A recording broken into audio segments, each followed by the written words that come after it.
Yes. What's up? Sorry, if you were here earlier, you saw a dunk tank out there, and I think my body is still in shock from being dunked. Brennan cheated and just went up and just pushed a button because he couldn't throw a baseball thing. Not important. Welcome. Hey, guys. Thanks for showing up. Thanks for being here. It's been said, I've cried 1,000 times already, and I'll cry more later. But I'm excited to be able to enter into this third week of our last series of the year, which is insane and incredible. And I actually as not even just prepping for this week, but thinking about knowing hey, I'm going to talk about Sabbath as the final message of the year. How lame. Legitimately, that thought went through my head. And then I realized this whole series is probably one of the most important ones we've done. Without a doubt in my head. This is one of the most important. So all three together, I think have, one, for me, already had and I've seen have major impact on my life and my relationship with Jesus. And tonight is no different. We talked about that first week, this idea of what does it look like for us to slow down because our culture is such a fast pace. And I don't even know I forgot who's back there. Can you throw up that first pic? Some of you guys will recognize this picture, and some of you won't. This is what's known as a sled, a push sled. Some have called it a dog sled. Don't know why. There's no dogs to pull it for you. You have to push it. It's just reality. It's don't call it that. It doesn't make no sense. There was when I was in Watertown, I was there doing worship pastor and as a youth pastor there for about 5 years before I came down here. And as you can tell, looking at me, I obviously work out, right? That shouldn't get that big of a laugh. Anyway, but legit, so I did co-youth leading at Church Cornerstone up there. But the main youth pastor was a guy by the name of Jesse Herkis. He's 10 years older than I am, but will outlive me by 50 years. He's one of the most healthy persons I know. Works out all the time, eats healthy. I mean, just incredible. Loves Jesus. He's already married. He's got 4 kids, so sorry. But he's just an incredible guy. Legit one of my best friends, love him to death. And he went to this place that he worked out in called Barefoot Fitness. And yes, you don't wear shoes. And so he goes, and every year they would do this thing and promotion thing of hey, come for a week to check it out and see if you want to join. So every person invites a friend that they know, hey, come work out with me 3 days a week, 3 mornings a week, and just get used to it. He was trying to get me to work out from the day we met because he knew I obviously didn't. And so there was one of these times where I came, and it was a nicer morning, and they do this on purpose. They wait to do it until it's nice out, because then you get to go outside and play with the fun stuff, like huge tires. And apparently something that's fun is pushing out around this stupid thing. And so what they do is you get partnered up. So I partnered with Jesse, who is legit one of the most fit guys that I know in my life. And I don't remember how much weight is on there for the one that we did, but you go one at a time, and for a minute, you just push this thing. And then you switch, and so then you get a minute break, and then you push, right? And so it's one of the first things that we did. We warmed up, but the warm-up for me was basically a workout. And then we had 7 other things to do. So I was already ready to die. But we're doing this things oh man, I can push a sled. I can push this. And so the very first one, we're doing it supposed to do 6 times, minute on, minute off. And Jesse goes first, and he's hard going. So he's running with this thing. So I'm it's a workout for me to catch up on my minute off as I'm trying to follow him. And then I got I can do this. Minute goes, and I'm pushing hard. And I'm pushing this thing. And 35 seconds into my first run, I'm done. I have to do it 5 more times. 5 more times. I was done. I ended up the 3rd time telling Jesse, dude, I got to quit because I went around the building and threw up. That is that bad. But I didn't start off with the right pace. And it ended up hurting me. The first week we looked and realized and recognized that Jesus was inviting us into a whole different lifestyle than what the culture pushes us into. He asks us to slow down, to take on his yoke, which he calls an easy yoke, saying, nestle up next to me as I bear the weight, the anxiety, the worry of life, and just follow my pace. Follow me. He asks us to slow down to the pace of love. And this idea of slowing down, what we've recognized throughout this series, is so countercultural. And so it's okay, yes, what we need to do is slow down. So how do we do it? And Brennan came with and then he says fire. I'm too old to use those kind of words. But he did, he crushed it and brought a message. Like one of the aspects of how we can slow down is as we pursue silence and solitude, we actually get focused on the presence of God in our life. Reintroducing presence into our life, presence of God, presence with each other, and presence with the world as we pursue silence and solitude. And tonight, the third week, I get to talk about the Sabbath. Another way for us to slow down, to push back against what the culture asks us to do. We recognize that life can be hectic, chaotic, and the pace that we try to push into and follow the pace of the culture pushes us to a place beyond where we feel like we can keep up. So this whole series has been around how do we navigate a hectic pace of life? How do we slow down? And God knew this was going to happen. He knew we were going to get distracted and focused and even pushed off of the track that he desired for us to follow. And so he put into place things for us to practice, to put into our life so that we would be able to slow down to the pace of love. And one of these rhythms that he put into place is the Sabbath. And literally, the Hebrew word is Shabbat. And it means to stop or to cease. Literally, to cease. Stop doing. And so this idea of Sabbath being introduced into the Hebrew and Israel life, and then we see in the New Testament into the Christian life, is this: Sabbath is a sacred time where we cease from work and invest purposely in resting and reflecting on who God is. And the first time that we see Sabbath, that word specifically show up, is in Exodus 20. So if you have your phone, open it up in Exodus 20. We're going to read at verse 8. It says this: remember the Sabbath day, the Shabbat, the ceasing day, by keeping it holy. 6 days you shall labor and do all your work, but the seventh day is a Sabbath to the Lord your God. On it you shall not do any work, neither you nor your son or daughter, nor your male or female servant, nor your animals, nor any foreigner residing in your towns. For in 6 days the Lord made the heavens and the earth, the sea, and all that is in them. But he rested on the seventh day. Therefore the Lord blessed the Sabbath day, and he made it holy. And so he's saying, in a 7-day week, there's 6 days that you've been given to get all of the things done that you need to get done. Get everything done in those 6 days. But on the seventh day, Shabbat, cease, stop, catch your breath, so you can reflect on who God is, so you can reorient your life, refocus on what's important. And we get to the, not just New Testament, but even modern day Christianity and modern day church. And we never hear really a practice of Sabbath happening. It's not talked about a lot. I don't know if I've heard a teaching outside of the last 3 months on this. That's not true. Aaron Cloud gave a message on it 2 years ago, so I just lied. I apologize. I repent. Jesus, forgive me. I know you did. Thank you for the cross. How you did it is actually really, really good. And because I listened to it. But now we don't talk about it a lot. And you think, okay, why don't we have this practice of Sabbath instituted in our Christian walk? And what happened is, there's a truth and reality that the gospel, which is good news, that Jesus through his life, death, and resurrection has done it all for us. He's finished the work. He's paid for all our sin. We are completely forgiven and redeemed and reconciled in Jesus. So there's nothing we have to do in order to be able to earn God's favor or earn God's love or get back into a right relationship with him. Jesus has done it all for us. And so we look at practices and things that they did in the Old Testament, and we think some of this stuff we don't have to follow, which in some cases is actually a really, really true statement. And then they'll go to passages like Hebrews 4:9 where it says, there remains then a Sabbath rest for the people of God. For anyone who enters God's rest also rests from their works, just as God did from his.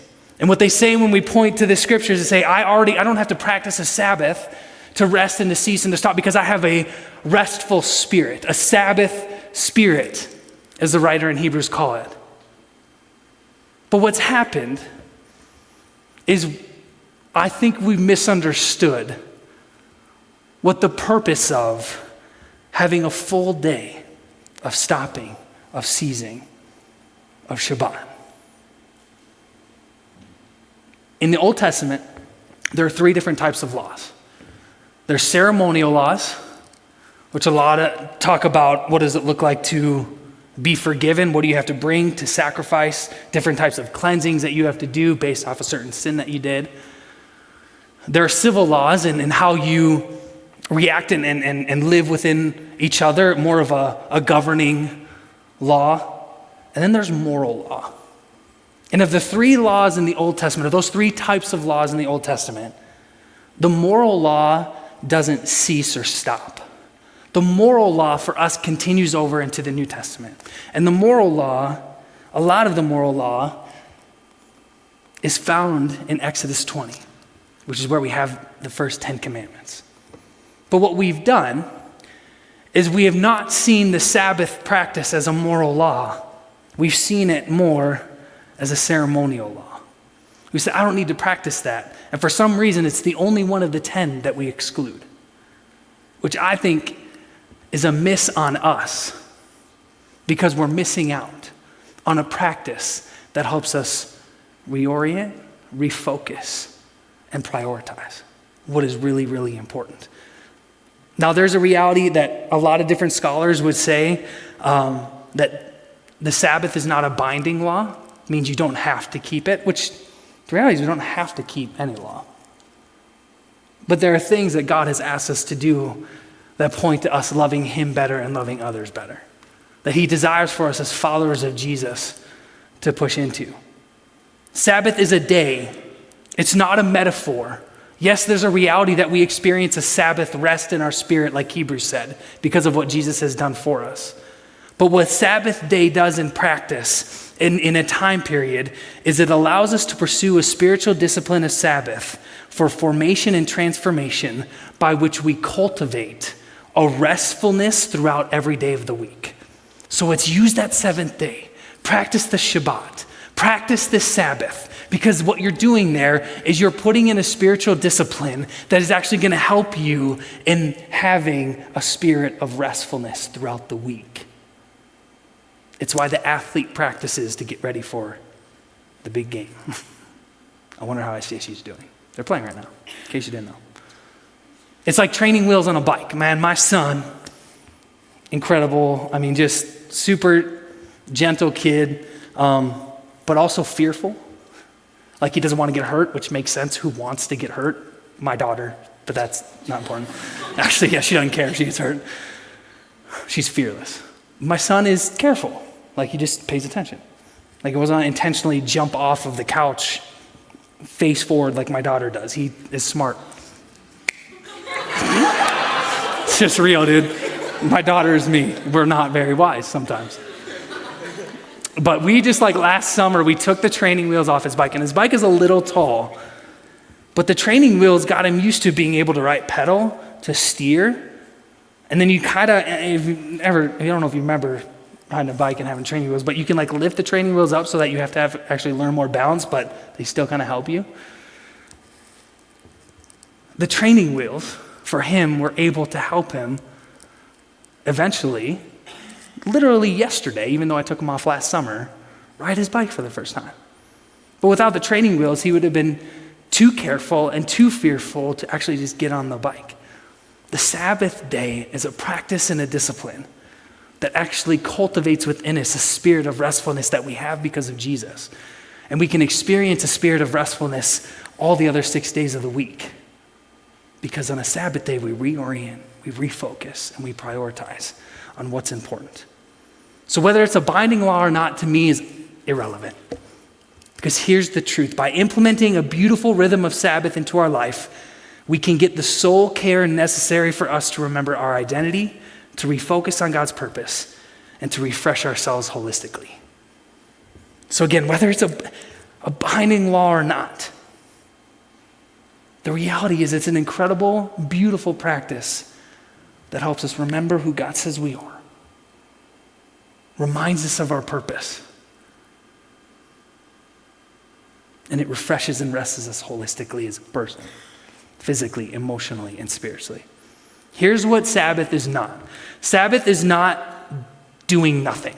So just because Shabbat in Hebrew literally means to cease or to rest, Sabbath is not a day of just passive activity where you can sleep in as long as you want, or sleep all day.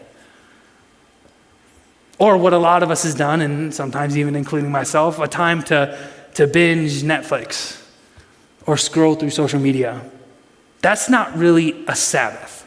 Because as we read together in Exodus, God gave us the Sabbath and he said, keep it because he's made it holy and he's blessed it.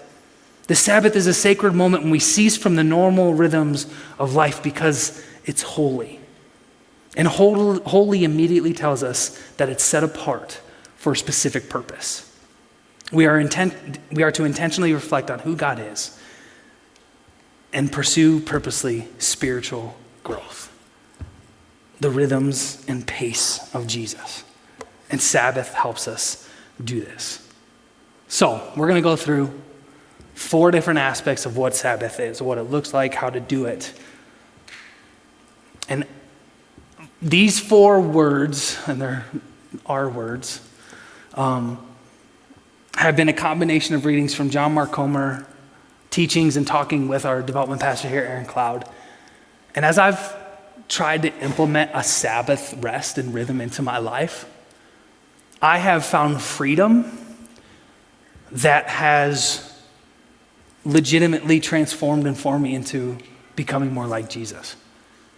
And a lot of it for me started with this reality that Sabbath is not me putting down a list of rules and law to obey or follow so that I can feel good that I did what I thought I was supposed to do. It's I've put in intentional moments that help me remember who God says I am, refocus my purpose, and push into getting rest holistically.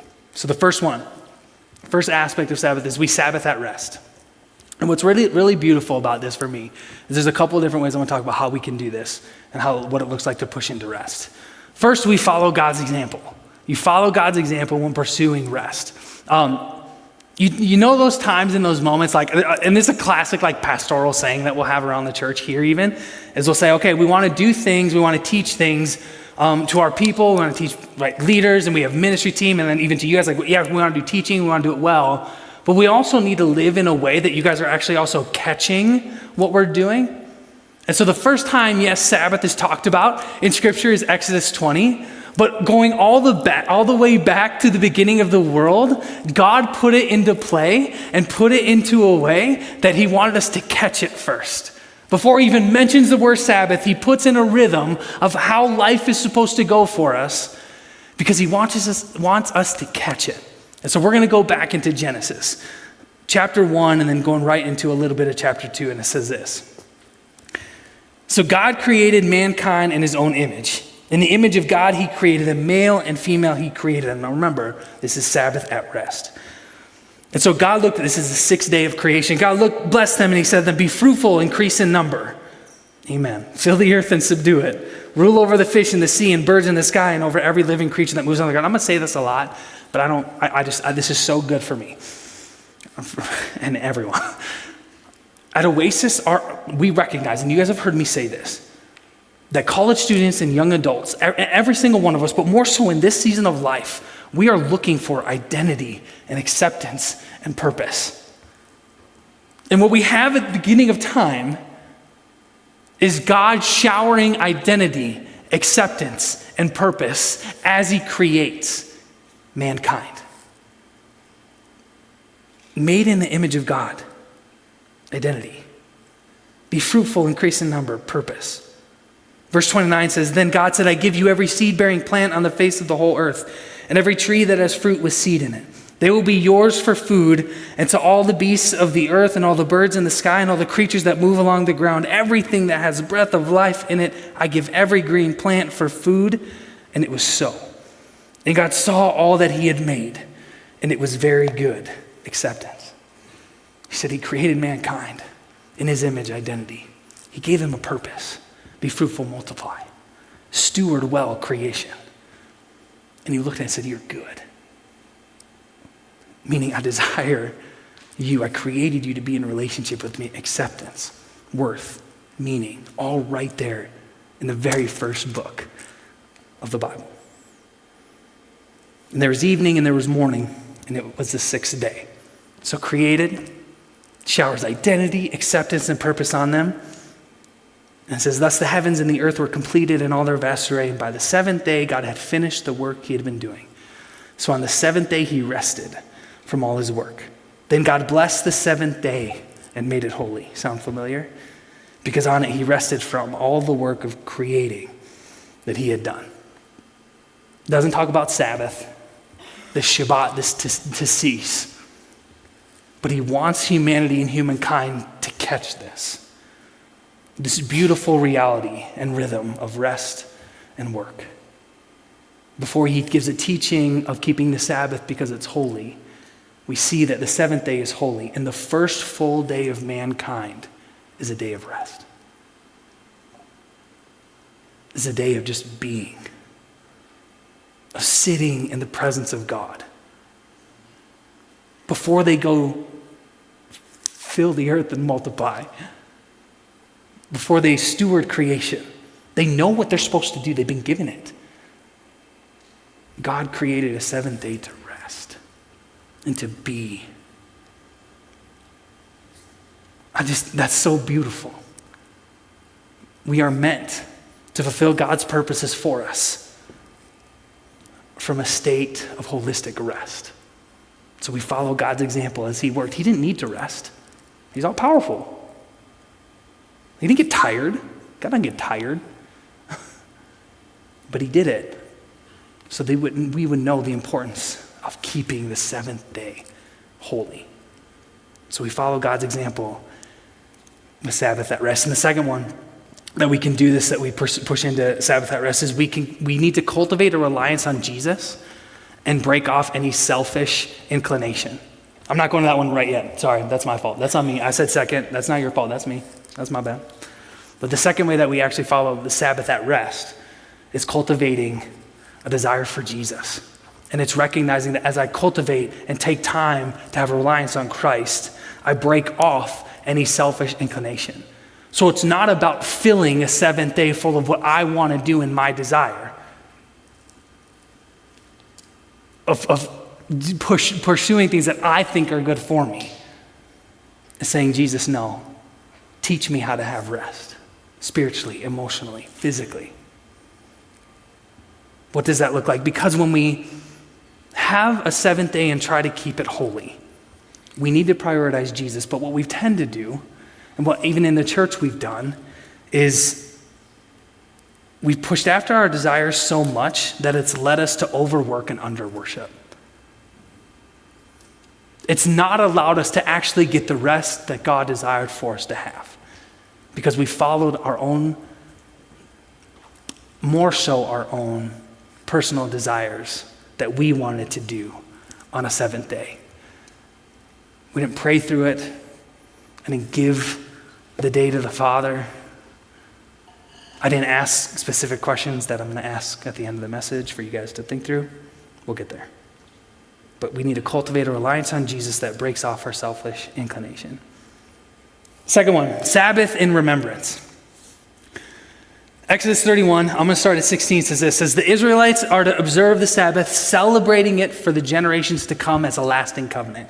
It will be a sign between me and the Israelites forever, for in 6 days the Lord made the heavens and the earth, and the seventh day he rested and was refreshed. And this idea of remembrance, going back into verse 16, he says it's celebrating it for the generations to come as a lasting covenant. Remembrance is not just a cognitive process, but an actively celebrating who God is and what he has done. It's worship, where we've pushed into and invited God's goodness, his character, remembering what he's done for us. First of all, that he's created us and called us good. Next, that in his love for us, he sent his son Jesus to die on our behalf, to pay for sin that was our sin, so that we would have a right relationship with him. On a Sabbath day, we remember. We actively celebrate. We return to God, recognizing that he does call us good. We recognize that in Jesus we are forgiven, redeemed, made new, and holy, as 1 Peter says. We tune into his presence. We do that with thanksgiving and praise and adoration. We reflect ultimately on who God is and what he has done for us. Well, for me, there's moments where worship through music does that for me. Where I'll be sitting, and I've had Saturdays where I go downstairs and I tend to be the first one up, but Alice, again, she's me, so she's beating me sometimes now because she needs about 5 hours of sleep somehow, and it's insane. But I'll get up and I'll read my Bible and I'll try to pray, but what brings me just joy and delight is I remember in worship through music. And so I'll put on songs that just display and talk through the gospel, Jesus' life, death, and resurrection. I'll put on songs that speak over identity of who God says I am. And this is a simple practice that I put into my life of like 10, 15 minutes. But I do it right away, and what I'm doing is I'm focusing and pushing and starting my day off with, okay, God, I want to remember who you say I am.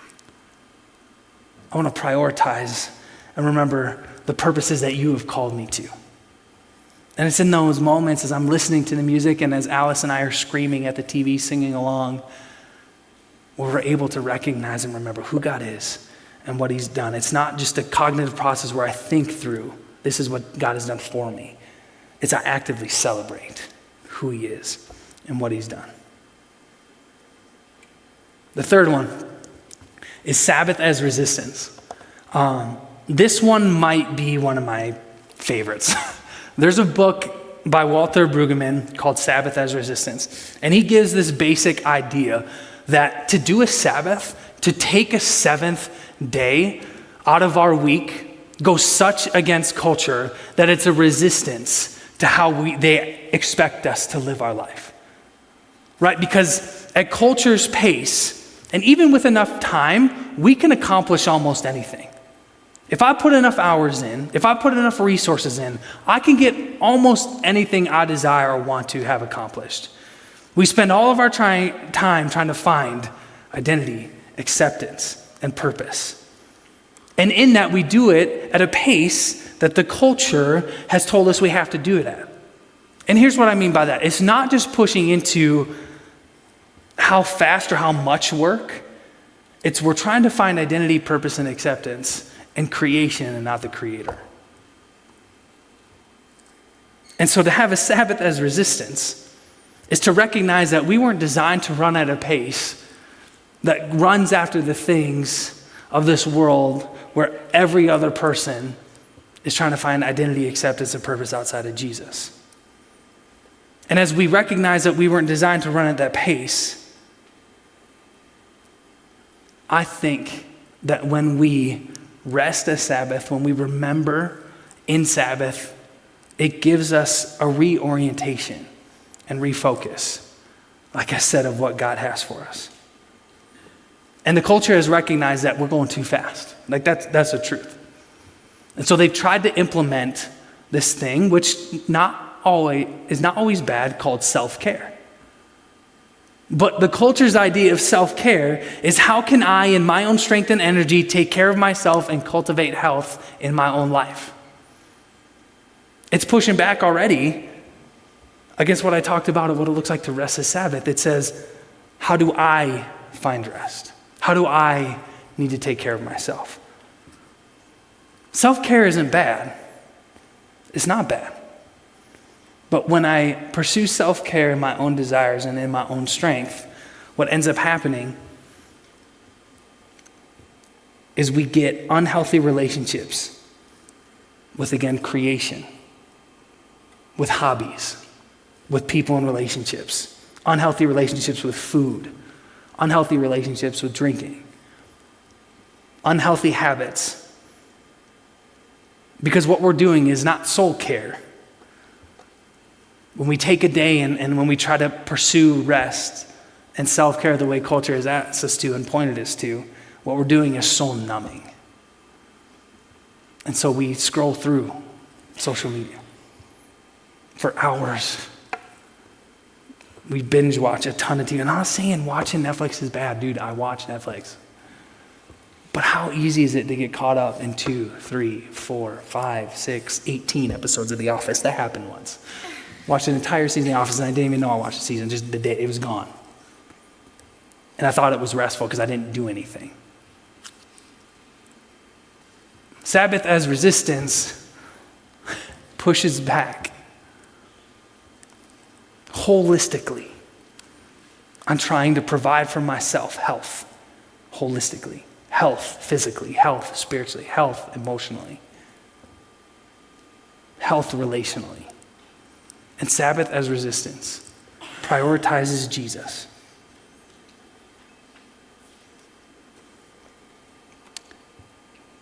Man, all right, I'm going to do it. I should be done because the time's already done, but I'm not going to be. It's our last night, guys. We're fine. Going back to the Genesis text, it's just so good that we were made in the image of God. Like, you're an image bearer. How beautiful is that? And then in Christ, you're an adopted son or daughter. It's like, let's go.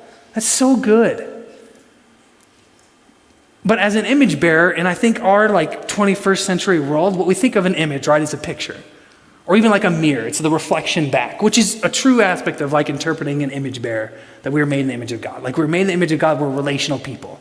Like, he literally created us to be in relationship with him. He has been in relationship with the Father. It was the Father, Son, and the Holy Spirit in relationship for all eternity. So an aspect of us being made in the image of God is we're relational people. It's super important. Another one is we're rational. We're smarter than animals. But I get distracted just like an animal sometimes. We are. So we're relational and we're rational. But when Moses wrote this, and I think when even the Israelites read this, they didn't have mirrors. They didn't have photos and pictures. And so for them, it was more like this idea of God's handprint making an impression on all of humanity. And so before the fall, we had this impression that was filled only by God's hand. And then when the fall happened, when sin entered the world, the hand of God was separated. What could only be filled, the impression that was within us that could only be filled by God, was all of a sudden taken away, and we tried to find things to fill that were of this culture and not of Jesus. So identity in a relationship doesn't work. Identity in a sport, a hobby, doesn't work. Approval from my peers, I keep failing them. What's important is what I do, who people say I am, what I have. And we pursue to fill this impression that God created within us by things of this world. Sabbath as resistance is recognizing that as an image bearer, only Jesus can push it and fill in that impression. It's only through Jesus that I find complete identity, acceptance, and purpose. And so Sabbath as resistance is to take a day, say, you know what? No, I'm not going to overwork. Because my acceptance isn't getting the promotion that you think I should be pursuing. No, yeah. It's cool. Man, you guys got finals this week. That's awful. I'm sorry. Man, what would it look like to take a day, a Sabbath as resistance during finals week? And again, time, right, was a man-made thing, as a construct that we created. So there's not a specific day that you need to do this. This isn't. I'm not going to make it legalistic and say it has to be between this time and there's no. That's overbearing and overwhelming. That's not what God desires for us. What does it look like to take Sabbath as a resistance, recognizing, again, to remember who God says we are, refocus our purpose, and refresh holistically? The Sabbath rest says, I live and have my hands in a Father who I can trust. That's Sabbath as resistance, pushing back against the culture. All right, last one. Sabbath towards relational gathering. Sabbath towards relational gathering. This is this. It's having those moments on the seventh day where we meet and we gather, and it's good. Hebrews tells us, do not give up meeting together as some are in the habit of doing. The corporate gathering of worship, we are, again, like I said, first and foremost, relational people. And this type of gathering, this relational gathering, should bring us joy. Because the only true joy that we can find, as Psalm 16 says, as David said in Psalm 16:11, there's fullness of joy in your presence.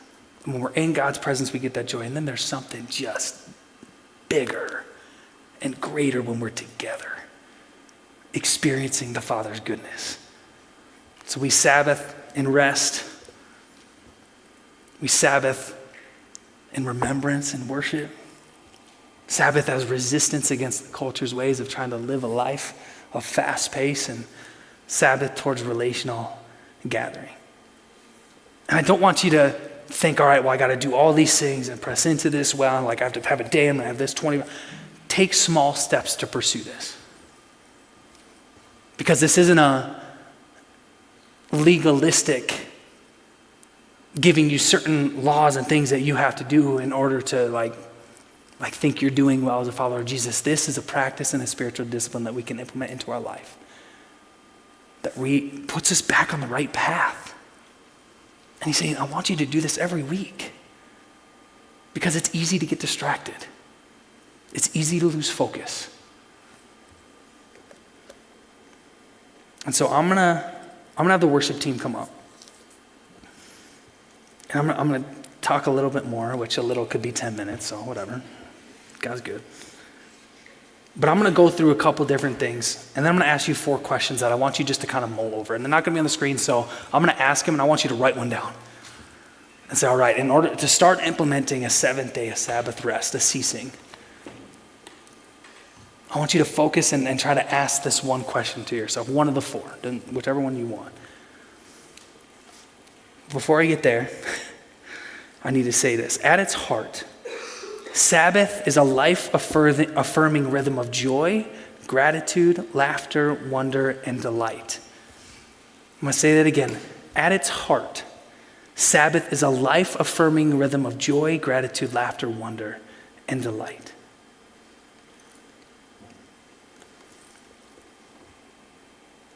And trying to figure out what does it look like to pursue a 7th day, a ceasing, a resting, a remembrance, as resistance to culture and pursue relational gathering. Think of it like this. Do whatever fills you with more love for God, others, and yourself. Another way to say it is this. Approach Sabbath like this. Whatever breathes God's life into you fits God's purpose for a Sabbath rest. So for me, there's moments where I do worship through music. I mean, it's just, I'm a musical guy. I love it. It's a discipline for me to read my Bible. It's hard. I'm not a good reader. I'm also not a good talker sometimes. But if that gives you life, why would you not do that?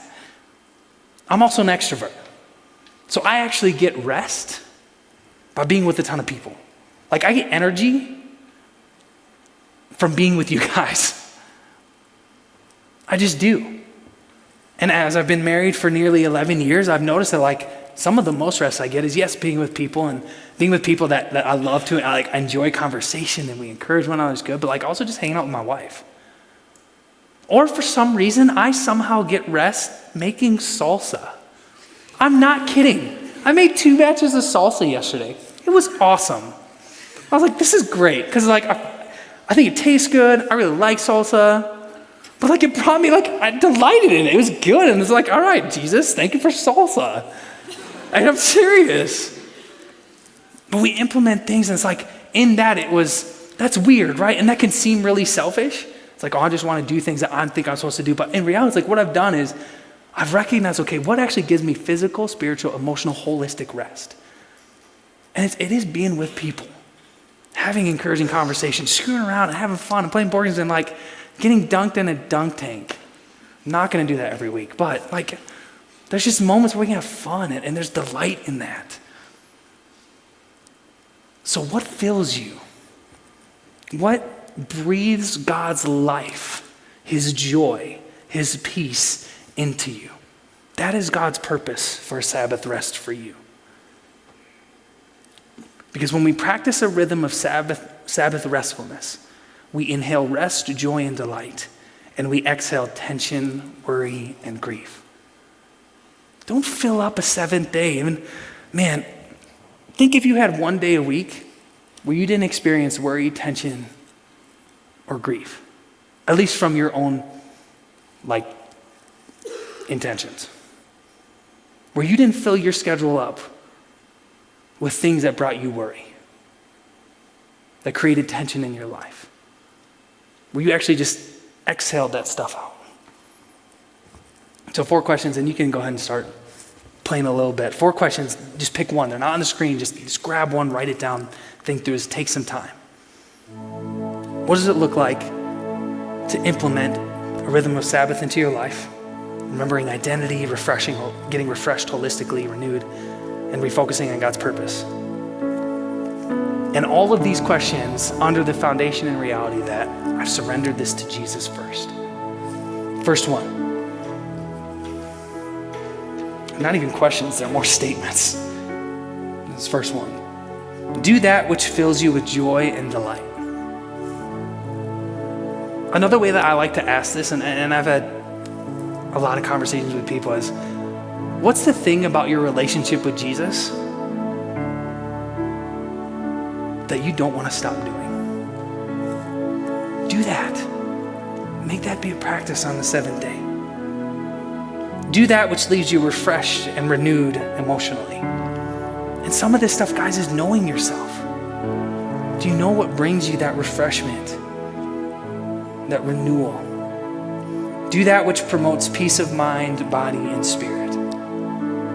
Exhaling tension and worry and grief. And do those things and be with those people who fill you with life and love. And not in a selfish, me kind of way that fills you with God's life and God's love. To have a 7th day where what you do is cease from the needing of worrying about the things that I need to get done or have gotten done or what I went through, but to push into what helps you love God and love people better. Do those things.